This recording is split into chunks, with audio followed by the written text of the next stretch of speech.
शुभ प्रभात प्यारे बच्चों।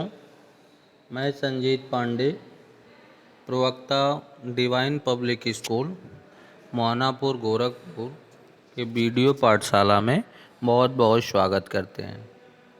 बच्चों, आज हम कक्षा 11वीं विषय हिंदी रचनात्मक अभिव्यक्ति और माध्यम, जो ग्रामर की पाठ्य पुस्तक आपकी है, जो हिंदी सेकंड है, उसमें एक टॉपिक है, एक शीर्षक है प्रेस विज्ञप्ति, उसको पढ़ेंगे।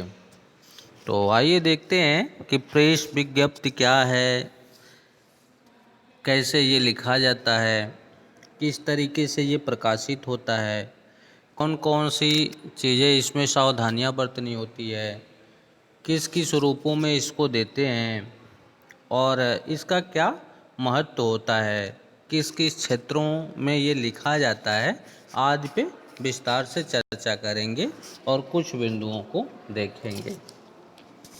तो ये जैसा आप जानते हैं कि कार्यालयीय लेखन और प्रक्रिया जो है, अर्थात जो पत्र लेखन का एक भाग है, एक हिस्सा है, और उसी में आपको पत्र आता है, अनुस्मारक आता है, टिप्पणी आती है, कार्यवृत्त आता है, परिपत्र आता है और अर्ध सरकारी पत्र भी आते हैं। एक कार्यसूची तैयार करने के लिए आता है और एक प्रेस विज्ञप्ति भी आता है। ये आपके एग्जाम में 3 नंबर्स के क्वेश्चन इसे पूछे जाएंगे और बहुत इम्पॉर्टेंट हैं। तो आइए देखते हैं कि क्या होता है।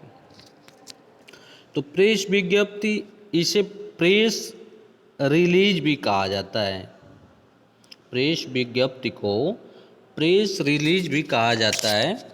किसी संस्थान, ध्यान दीजिएगा कि किसी संस्थान या व्यक्ति द्वारा बैठक में जो निर्णय लिया जाता है, सपोज दैट कोई संस्थान है, जैसे आपका स्कूल है, कोई आयोग है, कोई कार्यालय है, कोई दफ्तर है, तो उसमें जो सरकार के अधीन हो या व्यक्तिगत हो, तो उसमें बैठक में जो 2-3 व्यक्तियों से आपसी सामंजस्य बैठाया जाता है। आपसी सामंजस्य बना करके किसी कार्य पर, किसी मुद्दे पर जो निर्णय लिया जाता है, उस निर्णय की जो रूपरेखा होती है, उसे प्रेस विज्ञप्ति के माध्यम से जन साधारण तक पहुंचाया जाता है। इसमें निर्णय में विलंब के कारण और उससे होने वाले लाभों की भी जानकारी दी जाती है कि इसमें क्यों विलंब हुआ, अर्थात क्यों अब तक ये प्रकाशित नहीं हुआ था, या क्या इसके कारण है कि अब तक ये कार्य संपन्न नहीं हुआ पाया, और इसमें कौन कौन से लाभ होने वाले हैं, आदि आदि की जानकारी दी जाती है। एक उदाहरण देख सकते हैं आप कि सरकार द्वारा, अथवा अभी आपको एक और प्रकरण पे चर्चा करें कि सरकार द्वारा अथवा सामाजिक संस्था द्वारा अखबार में जनता को सूचित करने के लिए सूचना के व्यवस्थित प्रारूप में लिखे गए लेख को प्रेस विज्ञप्ति कहते हैं। आप ध्यान दीजिएगा कि सरकार द्वारा अथवा सामाजिक संस्थान द्वारा अखबार में जनता को सूचित करने के लिए सूचना के व्यवस्थित प्रारूप में लिखे गए लेख को प्रेस विज्ञप्ति कहते हैं। प्रेस विज्ञप्ति होता कहाँ है, किस क्षेत्र के लिए होता है, कैसे लिखा जाता है, इस संदर्भ में बातें हैं कि सरकारी आलेख का एक महत्वपूर्ण प्रकार है। जब सरकार के किसी विभाग के द्वारा अपने निर्णय को विस्तार से जनता के बीच प्रसारित करना होता है, तो इसके लिए विभाग सूचना के आलेख को तैयार कर पत्र प्रकाशन संस्थान के संस्थापक को पत्र में प्रकाशित करने के लिए प्रेषित कर देता है। प्रकाशन संस्थान के द्वारा इस आलेख का प्रकाशन हूबहू बिना किसी संशोधन के प्रकाशित किया जाता है। इस आलेख को प्रेस विज्ञप्ति का नाम दिया जाता है। जैसे आप देख रहे हैं, कार्यालय जिला बेसिक शिक्षा अधिकारी बांदा का एक प्रेस विज्ञप्ति है, ऊपर दिनांक लिखा हुआ है और एक साइड में पत्रांक संख्या है कि जो पत्र संख्या है और सन वो अंकित है कि उत्तर प्रदेश। अब इसमें सूचना कौन सी देनी है? अधिकारी जो जिला बेसिक शिक्षा अधिकारी हैं, जिनको बीएसए कहा जाता है, वो कौन सी सूचना देना चाहते हैं, उस सूचना का प्रारूप है।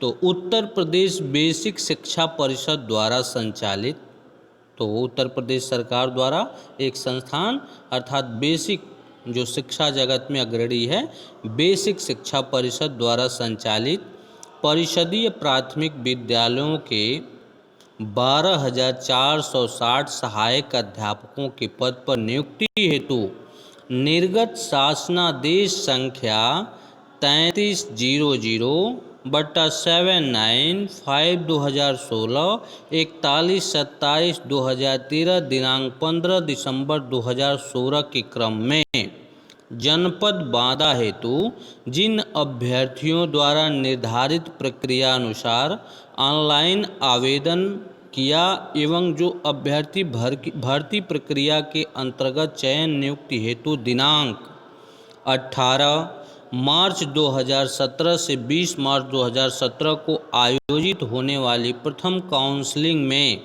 उपस्थित हुए थे, उन्हें सूचित किया जाता है कि वे दिनांक 23/4/2018 को समय प्रातः 10 बजे जिला शिक्षा एवं प्रशिक्षण संस्थान बांदा में उपस्थित होना सुनिश्चित करें।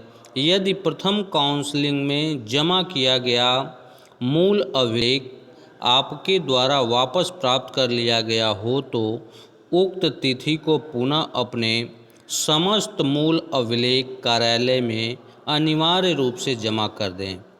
जिन अभ्यर्थियों के मूल अभिलेख अधोस्थानित कार्यालय में सुरक्षित हैं, जमा मूल अभिलेख रसीद के साथ छायाप्रत के साथ स्वमेव व्यक्तिगत रूप से उपस्थित होकर उपस्थिति पंजिका में हस्ताक्षर करने होंगे।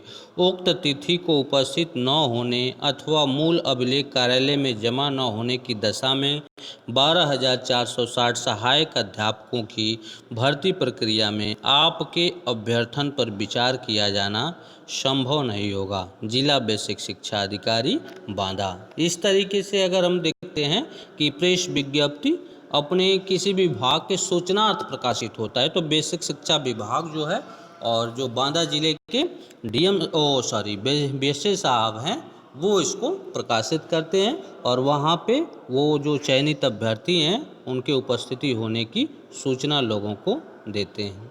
आप एक और विज्ञप्ति का उदाहरण देखेंगे कि उत्तर प्रदेश लोक सेवा आयोग, जो यूपीएससी है उत्तर प्रदेश की, कि उत्तर प्रदेश लोक लेखा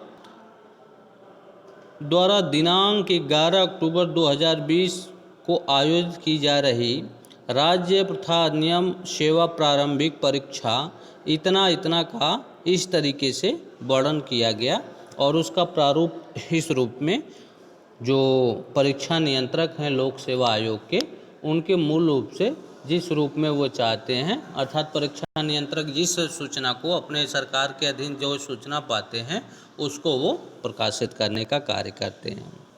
आप एक और देख सकते हैं कि जो उक्त में सबसे पहला उदाहरण आपने देखा था, उसी का एक प्रारूप और देख सकते हैं कि कार्यालय जिला बेसिक शिक्षा अधिकारी बस्ती, बेसिक शिक्षा अधिकारी का भी यह है और बेसिक शिक्षा अधिकारी वहाँ के कौन है, तो जगदीश शुक्ल जी हैं।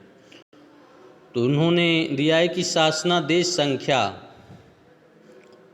902/68/5/2019 दिनांक 22/10/2019 व राज्य परियोजना निदेशक निशांतगंज लखनऊ के पत्रांक गुण BARP 3206/2019-20 दिनांक 22/10/19 में दिए गए उपदेशों के क्रम में समग्र शिक्षा अभियान बस्ती के अंतर्गत प्रत्येक ब्लॉक संसाधन केंद्र, नगर संसाधन केंद्र के अंतर्गत प्राथमिक एवं उच्च प्राथमिक विद्यालयों को अपेक्षानुरूप शैक्षिक सहयोगात्मक पर्यवेक्षण प्रदान करने हेतु इस कार्यालय के द्वारा निम्न विवरणानुसार ARP के चयन हेतु अवशेष पदों पर बेसिक शिक्षा परिषद द्वारा संचालित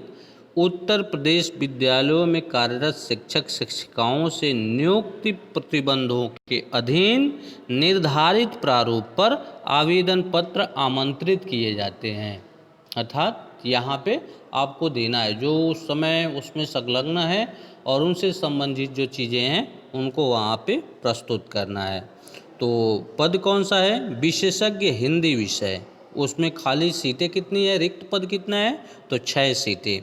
कला संवर्ग में स्नातक में अंतिम वर्ष में हिंदी होना अनिवार्य है। अर्थात आपका आर्ट्स से आप BA हो और उसमें अंतिम जो 3rd ईयर हो, तीसरा साल जो हो, उसमें हिंदी विषय होना अनिवार्य है। विषय अंग्रेजी 9 सीट है। कला संवर्ग में अंतिम BA के अंतिम वर्ष में अंग्रेजी होना अनिवार्य है। गणित विषय है कि स्नातक में भौतिक विज्ञान, रसायन विज्ञान, गणित विषय PCM संवर्ग में अनिवार्य हो।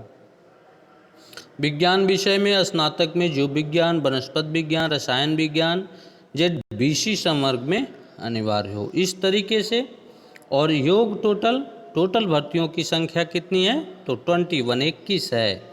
अन्य अर्हताएं और शर्तें पूर्व में कार्यालय जिला बेसिक शिक्षा अधिकारी बस्ती द्वारा निर्गत विज्ञप्ति पत्रांक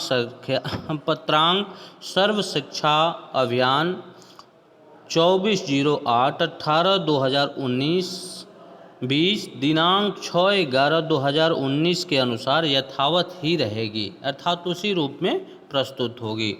आवेदन पत्र जिला परियोजना समग्र शिक्षा अभियान कार्यालय जिला बेसिक शिक्षा अधिकारी बस्ती में दिनांक 15/10/2020 को 5:30 बजे तथा पंजीकृत डाक के माध्यम से अथवा कार्यालय में स्वयं उपस्थित होकर प्राप्त हो जाना चाहिए। उक्त तिथि के बाद कोई भी आवेदन स्वीकार नहीं किया जाएगा। पूर्व में चयनित अभ्यर्थियों के द्वारा कार्यभार ग्रहण न करने की स्थिति में रिक्तियों की संख्या बदल सकती है।